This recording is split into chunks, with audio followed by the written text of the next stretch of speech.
Ooh. Ooh. That's my things are weird. Ooh. It's spooky. We don't need no fancy words. I mean, we need to practice. We need to rehearse. I'll tell you what we need. We need some paying gigs.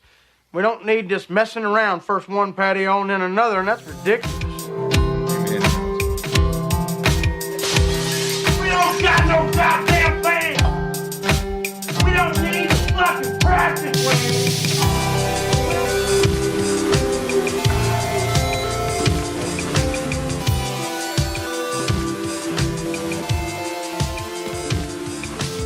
Welcome to the No GD Band podcast. This is Henry. And this is Chris. And we are approaching Halloween. We are. We might have this out. We probably won't have this out before Halloween. But it is still going to be our Halloween episode. So I'm going to do this in the mic and then see.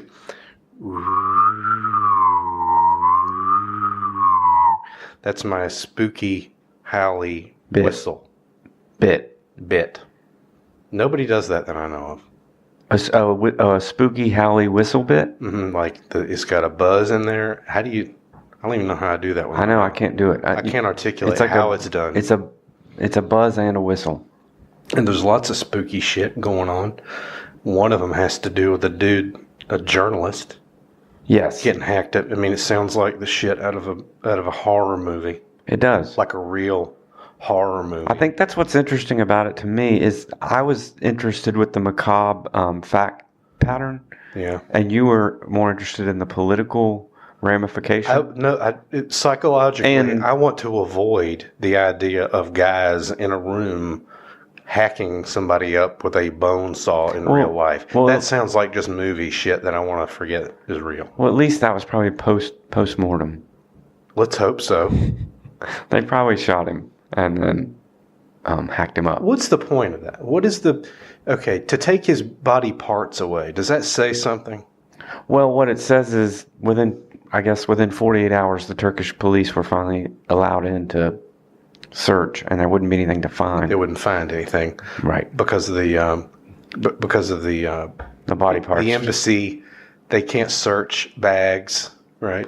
Yeah, so they bought luggage on their way into the embassy. The hit squad, who had flown in from Saudi Arabia that day. Right, and these are all deets we know. I mean, by the time we get this up, we may know more details, right? But this is what we know as of today. Today, is the death squad flew in there that day. I believe what had happened was he had called the embassy the day before, telling them that he was coming to get the paperwork because he wanted to marry this girl in Turkey.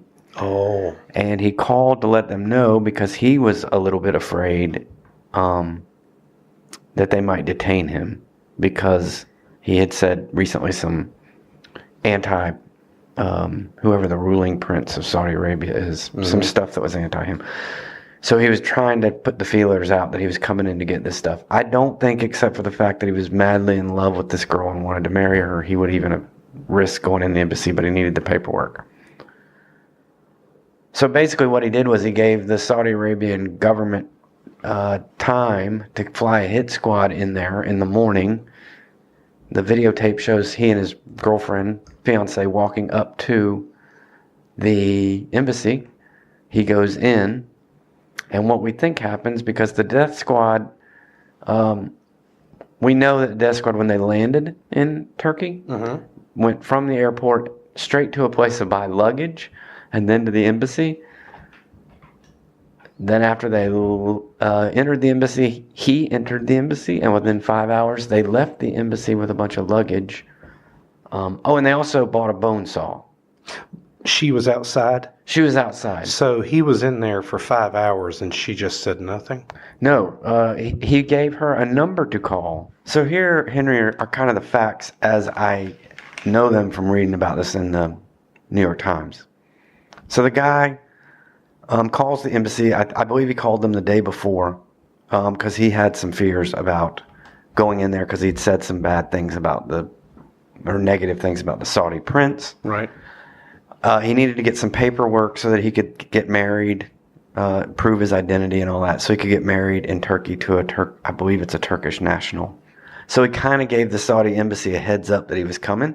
It's actually 2 different death squads, 2 10-man death squads is what they're calling it.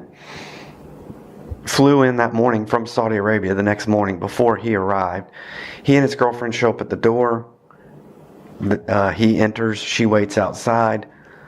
The hitmen / death squads leave 3 hours later, get back on a plane and go back to Saudi Arabia. When they got to Turkey, when they arrived at the airport, they went straight to a store and bought luggage. And then the other fascinating part was the Turkish police know they bought a bone saw. So you can go on the street and buy a bone saw somewhere? I think there's a store. I mean, I guess there was a store. Like a medical supply store, Didn't they arrive at like 3 a.m. or something? Yeah, they arrived really like at an odd time, but then they were only there like 5 hours. That's the other part. Like, and he went into the embassy right in the middle of the time that they were there. He was definitely worried that he might be detained. I don't obviously think he thought he would be killed. What the hell? Why would you go in a place where you're worried about... He wasn't worried about being killed. He was worried about just being detained. That's what I think. I don't think he thought they would... He had been the mouthpiece and the spokesman to the Western press for the Saudi royal family for a long time. So he'd been in good with them. He'd kind of been the guy that would break down when Western journalists wanted to know... what's going on? That's wacky. And he would kind of break down why it wasn't that wacky. This article in the Washington Post calls what Khashoggi was doing there an administrative errand. But you're saying like it was a wedding?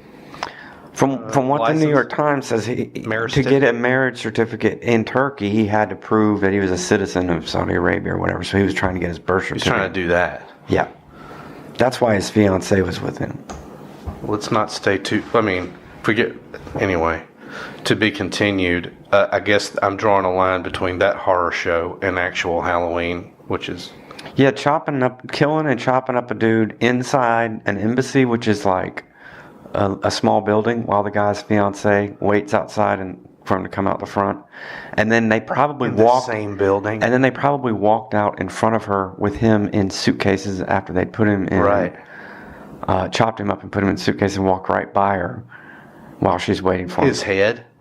Everything. In a suitcase? The whole bit. What's in the box?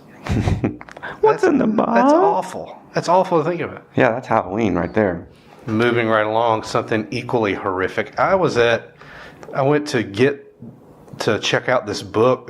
We're old men with a book club. We just started a book club. And so I went to the library to get... do they still have books at the library? I haven't been in one of those in a long time. Well, you buy all your books, I guess. Us poor people have... I try with Acura. I have this thing called... I have this thing called a Kindle. Yeah, it's true. Yeah. But no, they still have a library, and you still pay taxes that pays for the library. So I go and get that. Was the pinker book in the library? Yeah, it was. Yeah, nice. It was right on the shelf. Okay. So I went to get it, and they're doing early voting there. We live in North Carolina, and Mecklenburg County specifically, and so they do early voting here at the library. Outside of the library, there was all kinds of activity, like election campaigning signs all the way up to the state mandated line, and one of them said it was something on the order of, if everybody in this precinct votes for Dan McCready, it will be Nancy Pelosi as a Speaker of the House and Maxine Waters as such and such and so and so. Happy Halloween. And has both of their faces on it, for Halloween. I don't know what position that they said Maxine Waters would have had. Do you? I don't either. I know nationally that I've heard that's the way the Republicans are trying to beat moderates is just by saying they're on the side of Pelosi. Yeah, like every time I look at these political ads, there's always some boogeyman. Like Hillary Clinton and Pelosi are the boogeymen. But I love how it's women, it's liberal women, right? And Maxine Waters, I don't think we even have to say why that is. We know what that is. Right, racism. Right. It amazes me that... Well, it's the double whammy. She's female and black. Yeah. That scares people to death. But it's right outside. It's like propaganda straight up. It just seems it's kind of unseemly. It's very not dignified. Well, I was listening to a podcast about senators, blue senators in red states who are probably going to lose this term or are struggling, and they were talking about how they have to distance themselves from the Pelosi-Schumer wing of the liberal Democratic Party because it just won't play in a red state. Dude, they're not liberal enough. That's the weird thing. I mean, wouldn't you agree with me? Like, aren't they pretty much centrist? I feel like Schumer is. I mean, I feel like he caves every time. Like, I wanted them to play the same hardball that the Turtle played about the Supreme Court nomination. I mean, Mitch McConnell went to war and got rid of Obama's why am I brain dead? Got rid of Obama's nominee, Merrick Garland. Why won't Schumer play hardball? I feel like he's a centrist because he always caves. And I don't even know what the thing is with Pelosi except she's a woman. I don't either. Like, what do they not like about her? She seems to play the same hardball game that somebody like Mitch McConnell would play. Except worse. He plays it really well. And it's expected of him because he's the new Jesse Helms. So what do you think about the midterm elections? Everything I'm getting... I had this one point I wanted to make to you to see what your thought was on this. I seem to feel like the media steers public opinion about these things because all of a sudden, out of nowhere, all the media is telling me is the blue wave has died.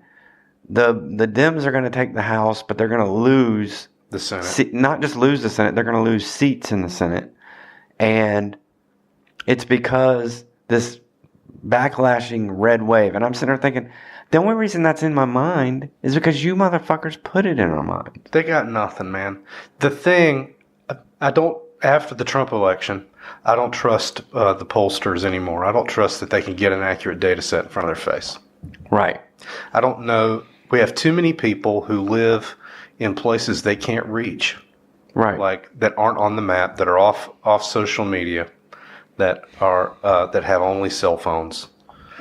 Many. And I think there's lots of people that will not say to a pollster they're going to vote for. They're suspicious. Why would I take a phone call from a pollster? Well, and even if they do, they're like, I'm not going to tell them I'm going to vote for the most evil man in the world. But by the same token, I think there's a lot of conservative women that don't want to say to a pollster, I'm not going to vote for the Republican candidate. I'm going to vote for a woman, a Democrat candidate, because I don't want to say that out loud in my house. But I'm sick of this shit. With my husband. Right there. That's what I'm saying. I don't know that they're getting accurate poll data. Now, I could be totally wrong. But I always hate this when I wake up on Sunday morning and all of a sudden, the only reason the wind has changed is because Todd, whatever his name is telling me that. Pushed it that way or said that. Right. Like, how do you know? Yeah. You just need a story for the week. Right. You need a story. It's a well put. They need a story for the week, and they have to decide. They have to do one of these with your fingers. You lick your finger and go like this, and try to figure out what they think is happening. Right. Based on their limited knowledge, quite frankly, of the electorate. Right. Well, did you go ahead and do your early voting while you were at the library? No, I'm giving myself a couple weeks to look at the issues a little more. I want to make sure that I vote, because we got some stuff on the ballot I'm pretty sure we've got all these constitutional amendments. I'm thinking I'm voting against all those things. I want to make sure that I'm voting right on that. Right.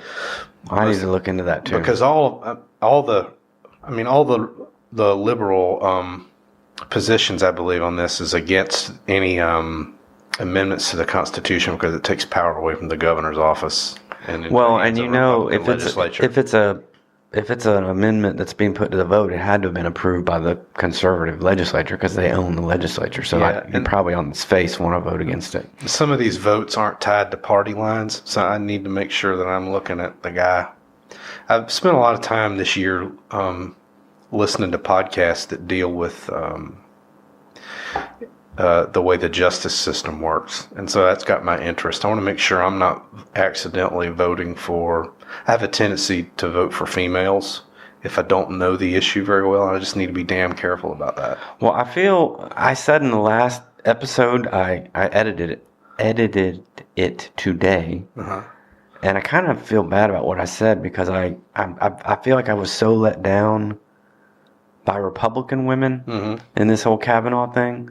On the last episode, I said we need to just put more women, regardless of party. And now I'm kind of feeling like Maybe not. well, I feel like Republican women are more hardcore than Republican men. Like they're trying to show their true Republicanism on these issues, so they're going to vote against women in every way they can to show their chops. Kind of like that weird thing where they find out that the guy that had the worst voting record on LGBT rights was actually a gay guy. Oh my god! You know that? You know what I'm talking about? Like that whole thing. Explain. Give me that. I'm just making a stereotypical say where you know they find out that this Republican senator who had the harshest voting record on LGBT was found in a bathroom getting his dick sucked by a dude. Right. And you're like, how can you be such a self-hating gay? Yeah, like I feel like that kind of thing is happening with Republican women where it's like, how could I mean, I don't want to go back down the Kavanaugh, but how could you have not just said, if you were a Republican woman, just not said, pick another one, pick anybody you want, I'll vote for him, but I'm not voting for this guy because I'm a woman. I can't do it. But let's just pick another one. They have to toe the party line. And not just that, they all came out. Remember when they announced how it was coming down? They had all the women in front, and they were all like the ones in it. It was just, ugh. Anyway, Distasteful. Let's put a little pop culture in the intro for old man pop culture. I found out today that Sonic Youth's Daydream Nation is A favorite of ours. Yeah, 30 years old today. Yes, that's amazing. I remember you brought Daydream Nation to my house. Now, this was late. I mean, I didn't get this record 30 years ago. I was only 17. I didn't know shit about shit. Yeah, but I don't think we got into Sonic Youth to our 20s. No, but I think that stands out as maybe still their best record. Would you say that? It's my favorite by far. I mean, I'm thinking about trying to rank them. That's always the first. I like Goo. Yeah. I like Evol. There's something really 90s about Goo. There is. There's something about kind of, and that's what keeps it from being up there. Have you ever thought about this one too? The one that came out after it. I felt like they had just got popular with hipster 90s culture. It was Goo, and then the one after that, Dirty, which I really like, but it doesn't seem like a Sonic Youth record to me because they're hip at that point. I mean, Goo was more edgy. Goo was putting them in the spotlight. Dirty was more freaky, I guess. I don't know. And Dirty was when they were hanging out with Nirvana and the Beastie Boys. I mean, they were the coolest people on earth. They were, yeah. But Daydream Nation was that part where they weren't quite as cool guys. And the record is awesome. The Daydream Nation sounds sort of warm like that. Maybe it's because it went to tape instead of being recorded digitally or something, or digital manipulation. In honor of this, I'm going to make sure, whether I do it or producer Greg, all of our whiskey segment bumper music is going to be from Sonic Youth. And also, in between segments, I'm going to play some Daydream Nation. Something off of that. So, yeah. But I don't know if you noticed, Henry, I went back and listened to it. There's a lot of, before they get into the thrashy, heavy guitar stuff, there's a lot of songs start with this kind of, reminded me a lot of REM kind of trebly. Yeah. I mean, maybe that's why I loved it so much. I don't know. Arpeggiated. But it wasn't like high. It was like it had some warmth to it, the record did. Right. It wasn't all like harshness. Oh, no. I think people always think Sonic Youth is like a thrash band, and they're not at all. There's a lot of melody and a lot of pop sensibility. And here is a small smidge of Teenage Riot as we go into the whiskey segment.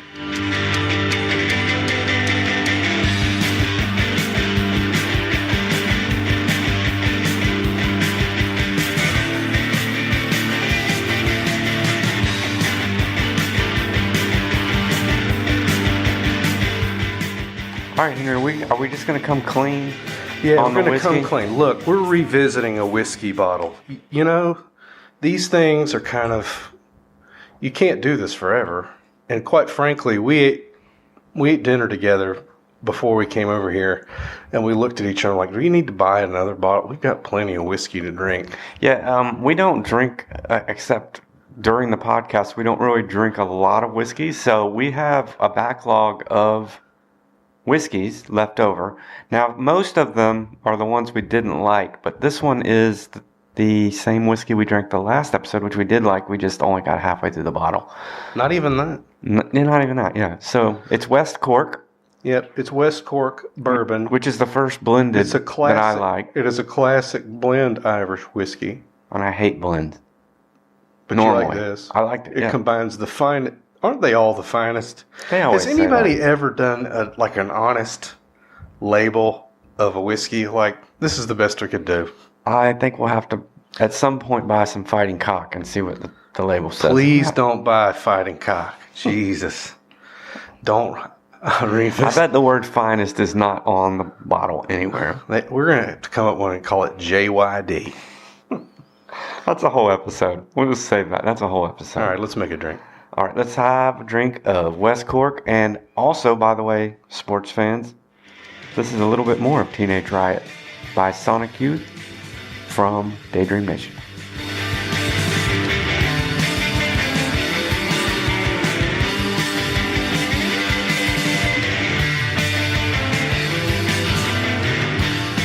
We are going to talk music festivals. Yeah, so All things music festival. the reason I wanted to talk about this is because I just got back from my third trip to a local music festival. It's called Shakori, and it has a certain flavor to it. Like this one, they call it Grassroots, right? But interspersed with all of these sort of hippie jam band, hacky sack kind of bands are some fairly decent folk that are mining territory that you and I would probably appreciate, right? There was a lot of sort of jazz-oriented this and that, or I don't know, I guess you call it wheedle stuff. Like, yes, and you know what I mean? Progressive and like just goofy. It is a draw, like, I don't know how to explain it. Weird. In North Carolina, this particular thing, it's not even like, I swear, I think there were some right-wingers there. Really? Like, I don't know. It's hard to explain. It is North Carolina. And so I got this feeling that there's a lot of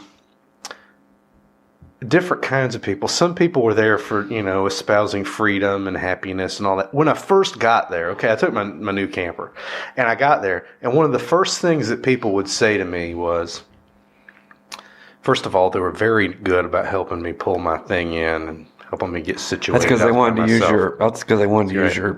your camper. No, they didn't. They were hoping you were going They to were hook helping me them get up. were getting me in place and everything. But when I go to get water, like, some young girl comes tra-la-laing out of the woods. Happy Shakori. I'm so happy. I've been waiting for this all year. Okay. And so if they say Happy Shakori, like, and it started feeling cultish, And the expectation is you'd say Happy Shakori back, but it didn't feel right coming out of my mouth. I'm not one of you people. So I'm going like, thanks, you too. That's the way it goes. The way you describe it, though, it sounds like to me like what we talked about last week. Were these like weed people? Yeah, but, it's not like, the weed thing in Boston, you smelled the weed. Yeah, but was everybody Only wearing... occasional, yeah. It's all that mushroom stuff. And it takes, not all of them, but many of the girls take advantage of that so they can dress in their most provocative clothing, But are they all like in that uncool kind of like dirty, I've been doing this for 30 years kind of way? There are different people that are like that. Like, I went to meditation, which is very useful, by the way. I'd recommend it. If you can try to shirk off some of the hippie connotations of this, it's worth doing for real. I had a great experience at that. But in the meditation, I'm looking over at one of the guys that are there, and he's wearing like this weird suit jacket and all that. People wear their most hippie-ish clothes, I suppose, but his feet were dirty as hell. And I could not get over it. And I'm thinking, you want to walk around like that? Really? That's kind of gross. So were there cops and stuff there too? That's the word. The word is that there could Yeah, but I have mean, been that's always the word. But I mean, nobody was walking around, no topless ladies or dudes with their penises out. Or No, there is in the evenings they've tried to bring in some of the younger groups, like I've got I gave my card to a couple bands there so that we can maybe talk to them if I hit them up. One of them was really eager, but the other one is a rapper from Durham. He's got a song out. It's called North Cack. And he wasn't bad, but what I was really interested in, what is it like as an Asian from North Carolina, Durham specifically? How is it, how do you hack out a career doing that? So in the evenings, those guys were really popular, but I went to this one thing called Galactic Effect, and he was an EDM guy, and it just drew the jackasses.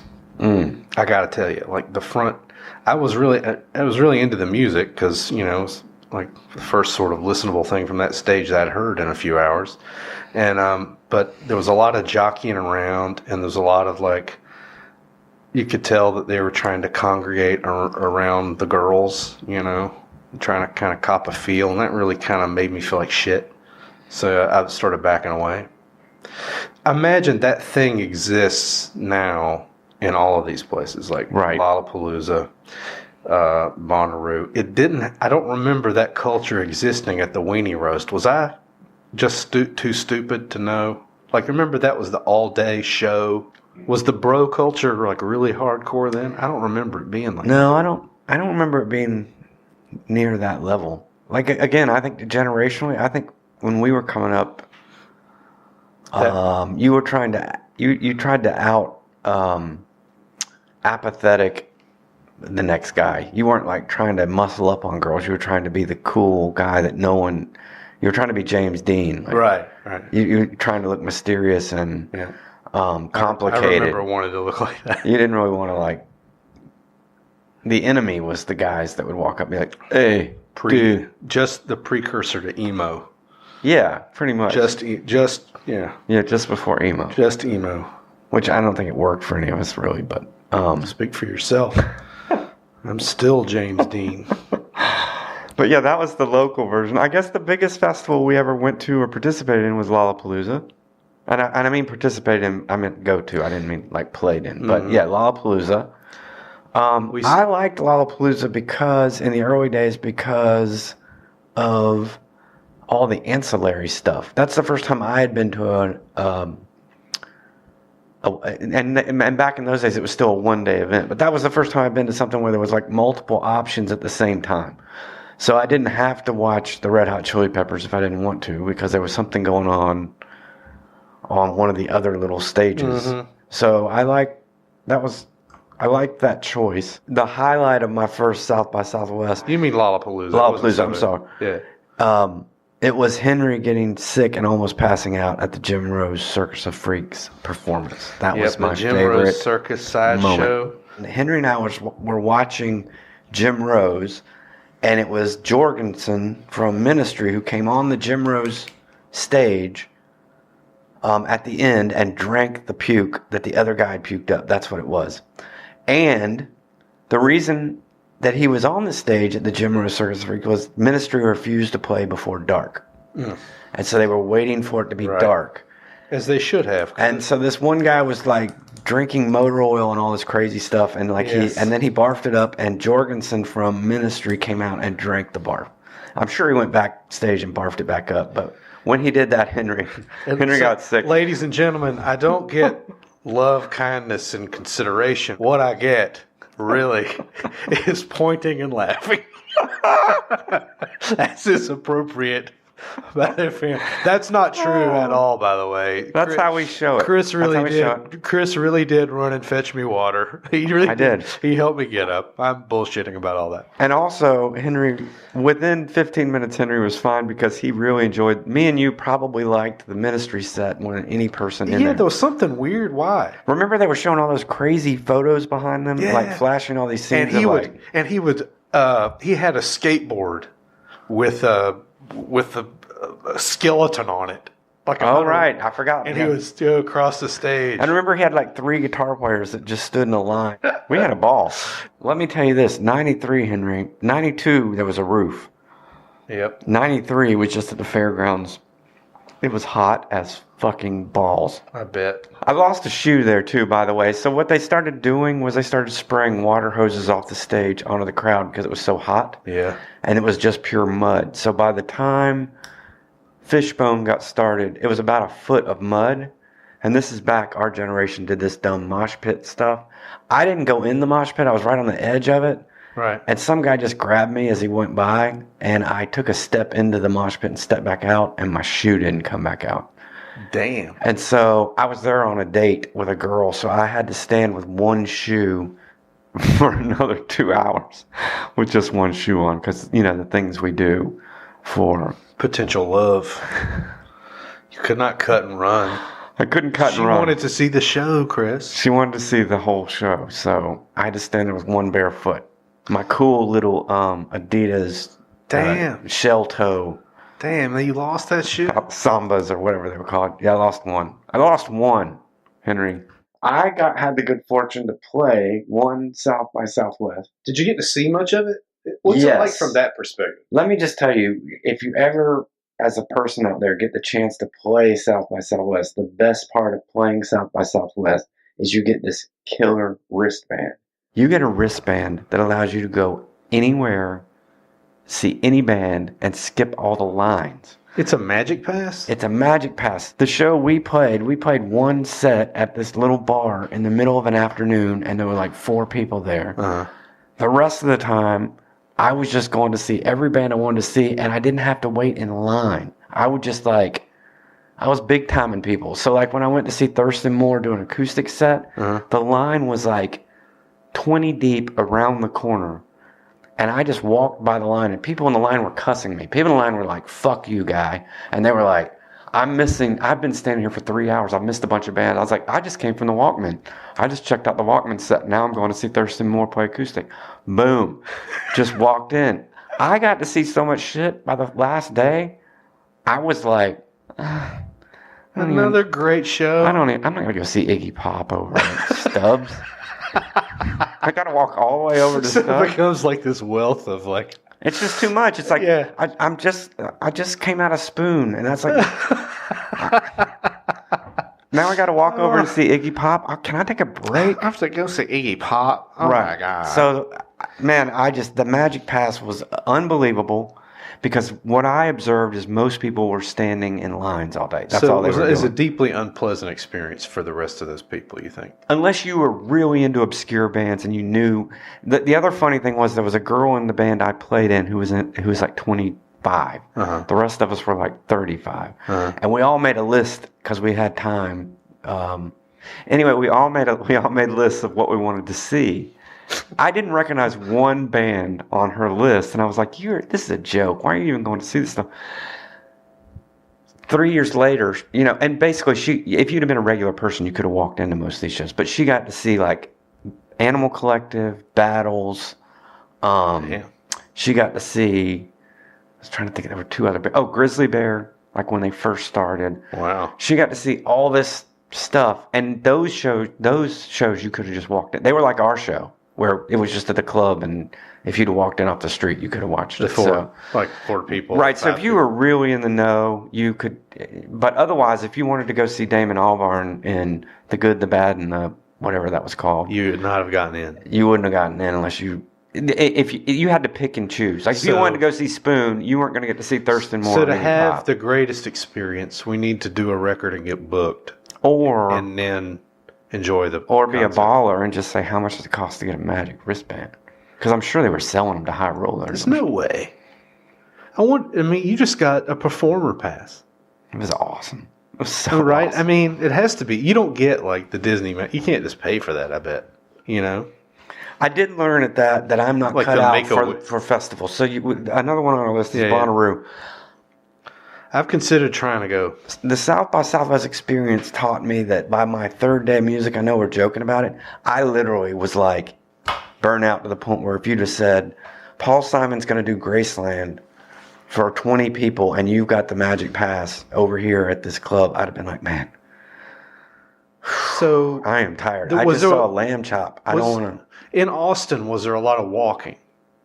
No, it's all like downtown Asheville. Is it compact? Yeah, but I mean, you're on your feet the whole time, but it's not like it's. I didn't realize until I went there that my ability to enjoy multiple bands has a limit. And I'm making jokes about it, but it was literally Iggy Pop for me. Somebody was like, "We've got one more show we can catch. I think Iggy Pop's over at Stubbs," and I was just like, "Dude." My ears are tired, fatigued. You're gonna really listen. But then I got home and I was like, I think it was Iggy Pop with what's his name from the Minutemen. One of my favorite bass players was playing bass for him. Dang. And I was still I'd have gone. Where earplugs? It wasn't even just the loudness of it. It's just like I wasn't able to process anymore. Yeah. Whether it was good or bad. Ear fatigue. I was just done with it. Everything's one. Maybe I was a little bit old. There's one called Hopscotch. You ever been to that one? That one right now, what I'm hearing about it is right now it's at the level that South by Southwest was at when it was still cool.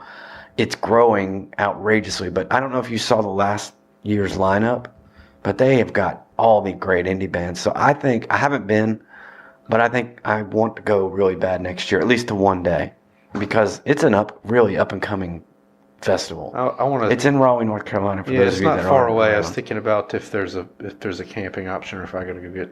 It's more like South by Southwest, Henry. It's more of a downtown. I get it. I'm sure they probably have a camping option I somewhere, can go but it's not like there is a Raleigh campground. But it's different than like a Bonnaroo where there's like 3 stages and there's big crowds in front of each stage. You can sleep there and stuff. Raleigh's like Hopscotch is going to be like this club has this band at 2:00, has this band at 4:00. This club has this band. Which I kind of like that because it's the whole city is alive. How about Moog Fest in Asheville? I went one time to Moog Fest, and if you're into I put that on the list because you were talking about smaller festivals. Yeah, I want to do some of this. I don't know that they're still doing it in Asheville. I think they either moved it or it's done or something. I thought I heard, but it's more eclectic keyboard stuff, obviously. But Grizzly Bear played there once, which was kind of cool. The last one they had was in Durham. Yeah, they moved it to Durham, and that kind of blew 2016. That kind of blew it for me. You know why they moved it to Durham? Because they got too big for Asheville. So that tells you how good it was. Why can't they just put a lid on it? I don't think they wanted to because they were starting to attract acts that were too big to. Why do you what too big? Is there such a thing as a music festival that's too popular? Oh, you're too big to get paid. Maybe the town of Asheville is just like, nope, we don't have the infrastructure for it. No, we don't have the infrastructure for this. Is Burning Man considered a music festival? I don't think so. When you had that one on the list, and I was like, I don't know that they consider that a music festival, but do you really know? Does anyone that doesn't go to Burning Man know what the fuck happens at Burning Man? And I don't mean that in a cool, interesting way. I don't think anything cool or interesting actually does happen at Burning Man. I think it's a bunch of... Man, I'm gonna get killed. It just seems like a bunch of dirty. It seems like the idea when you're young of a nude beach where all these hot people are naked sounds amazing, but that's not what nude beaches are. And I feel like Burning Man feels like this wide open drug, free will extravaganza that is actually probably nowhere near as fun or cool as. You would think it is. I wonder. I've read reviews where people said it's a lot of just shitting in holes. Shitting in holes? Well, in the sand, like digging holes in the sand and taking a dump. And then digging holes to take a dump. Not taking showers and just wanting to go home and eat regular food. Are we done with festivals? So y'all enjoy some music festivals, okay? All right, and here is the song Providence from Daydream Nation by Sonic Youth.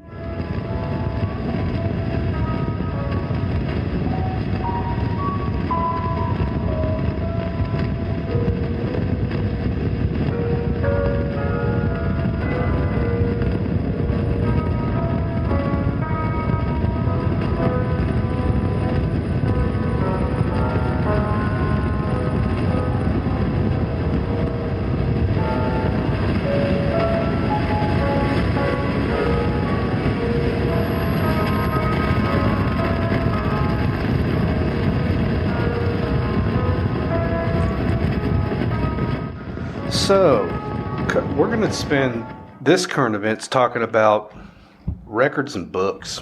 Records and books. I like it. Records and books. Let's start with a record. I think I know why you want to revisit this topic, Henry. We talked about it a little bit last week. I even played a song last week on last week's podcast from Mr. Steve Perry, formerly of Journey. And you wrote down that you want to revisit Mr. Perry. Did you listen to the record and you have a new opinion, or? I'm still not feeling this record. I'm trying real hard. I think I'm just, I had high hopes, you know. I knew all about him doing that, I guess, slack motherfucker song with the Eels. And I thought, man, maybe they'll get him to, like, you know, stretch it out a little bit and maybe not, you know, try something new, a different sonic palette, if you will. Well, I guess the reason I want to talk about it is I have a different take on it than what I had on the last episode, which is the more I listen to it, and I have to say I didn't listen to it a lot, but I think it does actually exactly what it's supposed to do, and it feels exactly the way I wanted it to feel. And believe it or not, I did a little research, and I found a quote from the Rolling Stone review, which I think sums up exactly my feelings on the record. I'll just read the quote real quick. This album is very much a classic Steve Perry record, full of dramatic schmaltz, nostalgia, and the occasional rocker. Many of the songs are too cloying for their own good. I totally agree with that. Yeah. But in a weird way, that's what you want from Steve Perry. You want to feel and remember. And you know what, Henry? I don't remember Journey being anything but cloying and annoying, but I loved it. And my nostalgia, I feel like you said this to me after we taped last week. You were like, it sucks. I wanted it to sound like some new territory. Yeah. And it sounds like bad Journey. And I was sitting there and I mulled that over for a while. And I was like, you know what? All Journey's bad Journey. But that's what I like my Journey to sound like. And this sounds like fucking Journey. I think the problem is that you wanted art. Yeah. If you listen to the No Erasing, the new single from the Steve Perry record, 10 times in a row, I guarantee you by the 10th time you'll be like, this is a Journey song from 20 years ago. I don't know the difference. Yeah. Which is what I wanted out of a Steve Perry record. I hope it works out for him. Yeah, maybe he'll tour. I'm sure it's working out. That'd be cool if he came. Oh, you know, I'd go see him. You know he's going to tour. The bigger question is, and I don't know if you saw this. I watched the YouTube video of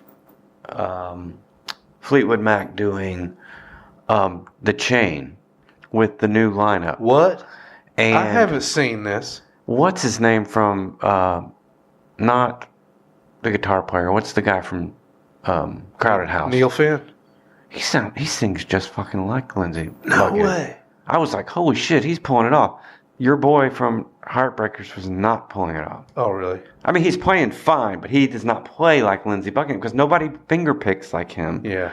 He was, like, when the solo came up, you know, that's the weird thing about these songs. Like, when the solo comes up, you want to hear the solo. I'm listening to that. I can't believe you haven't told me this exists. But I'll have to show it to you because Neil Finn, I'm like, when it comes to the part where it's just the Buckingham lead, I'm starting to cringe because I'm like, he's not going to be able to pull it off. He totally pulls it off. Okay. So, anyway, I'm trying to talk Henry into buying $400 tickets to see this. Dude, are you kidding me? I just think it's hilarious. You could throw your credit card down. Well, I just think it's funny because Mike Campbell's your boy. Yeah, but it's also... And Lindsey Buckingham was your boy. He's a slap in the face to my other guy. Well, you know your guy's suing them, right? No. Really? Okay, so last week, I can't believe you missed this. I don't know. There's too much. There's always something on my goddamn phone. Last week, Lindsey Buckingham does an interview where he tells his side of the story, and the day after he does that, he files suit because he says this tour is going to be personally would have been worth upwards of $40 million to him personally, and they did not have the right or the, I guess contractually they couldn't fire him. So he's suing them. But his side of the story in a nutshell was that Stevie Nicks told the manager who called him 3 reasons why she would never take the stage again with Lindsey. And Lindsey Buckingham was dumb enough or naive enough to say when the manager called, okay, I hear her reasons. And he called all the other members to say, don't worry about it. We can still go on without Stevie. Everything's cool. We got this. And he said, I didn't get any calls back. So he called the manager the next day and he said, "Did you mean to tell me that I'm the one that's gone?" And he said the manager guy was like, "Yeah, that's." Which I He think said is, that? Yeah, which I think is great. Okay, well now I definitely can't go. Why you would want me to pluck down $400 for that? I just think it'd be hilarious. To spend my money. So yeah, we talked earlier about we formed a book club, and our first selection of is going to be this book by an author with the last name of Pinker, that myself and another friend of ours has already read most of. So Henry's trying to play catch up. But the book is called Enlightenment Now. Is that what it's called? Enlightenment Now: The Case for Reason, Science, Humanism, and Progress. The reason I wanted to, I actually was going to buy Henry a copy of this book for Christmas if it hadn't come up as book club. I was also going to buy a copy for my sister, because Henry and my sister are the two people that blow me up daily with their head on fire. The world's going to end with my daily dose of Trump. And this book is all about how, if you look back if you look at the way things are going in the macro, humanity's getting better. If you look at all the measurable values, or all the things that can be measured about humanity, we are actually on a worldwide scale getting better and better and better every day. Things are improving. What I wanted to bring up, a new album just came out by a band that we love called Echo and the Bunnymen, and it basically, they have 2 new songs on it, but the rest of the songs are them reimagining their own catalog, which to me, suspected that because I saw the Twitter. Sounds like a bad idea. It actually got good reviews, and I listened to it a couple times today, and I really think it's very interesting. Is it done well? I think it's done really well, and it actually is interesting to hear what they do with those songs now, and not just because they're changing instrumentation and things, but also because he's having to do interesting things with his voice because he can't sing the way he used to sing. One of the records I really liked from them called Evergreen, which came out in the mid-90s. Yeah. The best song I think that they reimagined is a song from Evergreen. I want to play it real quick right here in the middle of the segment. It's called Nothing Lasts Forever. It's by Echo and the Bunnymen, and it's from their new record. It's actually called Nothing Lasts Forever, in quotation marks, reimagined. Trying to forget. I'd walk to you through rings of fire, never let you know the way I feel. Under skin is where I hide, for love that always gets me on my knees. But I want more than I can get. Just trying to forget. Nothing ever lasts forever. Nothing ever lasts forever. Nothing ever lasts forever. Nothing ever lasts forever.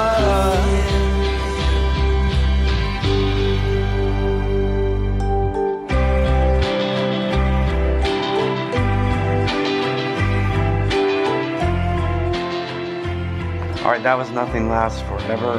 And God, I misquoted. It wasn't reimagined. It says transform. I believe the Billy Idol record, all the songs say reimagined. I don't want to cross-pollinate there. I haven't listened to the Billy Idol song, so I don't know how his sound. But I was pleasantly surprised, and I think a lot of the critics were, by the Echo and the Bunnymen. So if you want to check that out, there's that. Henry, tell me about Active Measures on Amazon Prime. Oh, man, I can't possibly give you chapter and verse of this thing. I don't know why people aren't considering it hard news. Is it too involved? This will blow your fucking mind. Yeah, so this guy, what he did was he did a documentary where he basically took all the stuff about Trump and Russia, but put it all together, There are right? common arcs Okay. in the way that the narrative plays out with Russia's involvement with other countries. Right. The way they demonize somebody, the rhetoric about putting someone in jail, the fact that they actually put someone in jail. It's like they have a playbook. Right. It's amazing because you find Donald Trump using the same rhetoric that another leader who was being propagated by Russia used to put the other blonde-haired opponent female in jail. I wanted to end on, I want to do something we haven't done yet, and I'm going to play an entire song. Okay. It's by an artist named Julia Holter. I don't know if you're familiar with her. No. I really loved her last album, big time. Like, I mean, it really was a big album for me. She has a new album coming out next week. I want to play the one song that's been, I think 2 have actually come out, but I'm going to play the one called I Shall Love Too. I don't feel like I couldn't find a part of it just to play that I felt did it justice. So it's definitely one that I think you should listen to the whole song. And please, if you have the chance, listen to it in headphones or find it on iTunes or something and listen to it the way it's meant to be listened to. But we're going to go out on it. I'm not going to say much except her new album is coming out next week called Aviary. And if Henry, you listen to it and next time we get together, you want to talk about her. Sure. Or what's going on with her, I'd be happy to do it. But yeah, I'd love to. Anyway, let's go out on that. But Henry, tell them about all the stuff we're doing. Yeah, if you like us, you may want to try our sister pod. It's called 80s Music Exposed, a little more focused than this. We like to keep it on music, and we focus on 5 albums, and we've been marching through every month of the 1980s right now, and we just are about to start working on July. July 1980, that's right. Right, and we're on 80s Exposed on Twitter. If you want to email us, we're at 80sexposed@gmail.com. Also, you can find us here at NoGDBand on Twitter and NoGDBand@gmail.com. We're still on Facebook. We're not away from there yet, so you can find us there. And one more thing. What's that? We ain't got no goddamn band, Chris. I am in love. What can I do?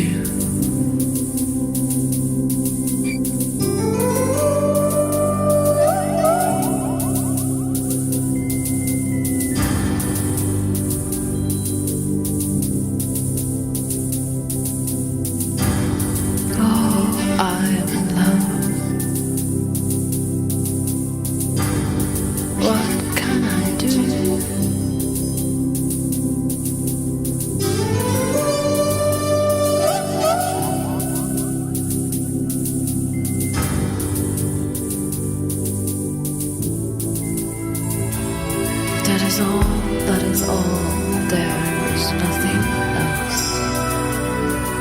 Who cares what people say?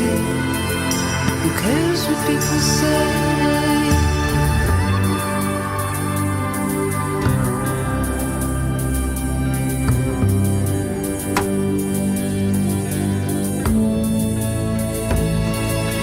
Why do you squander?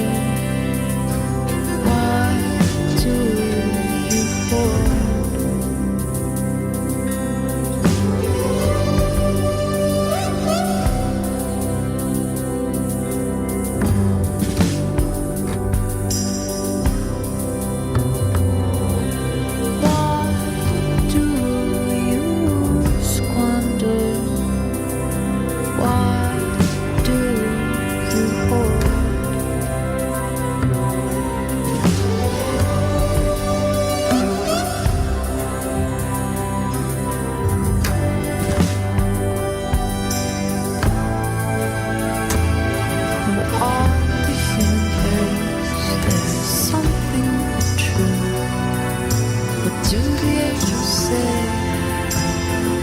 angels say?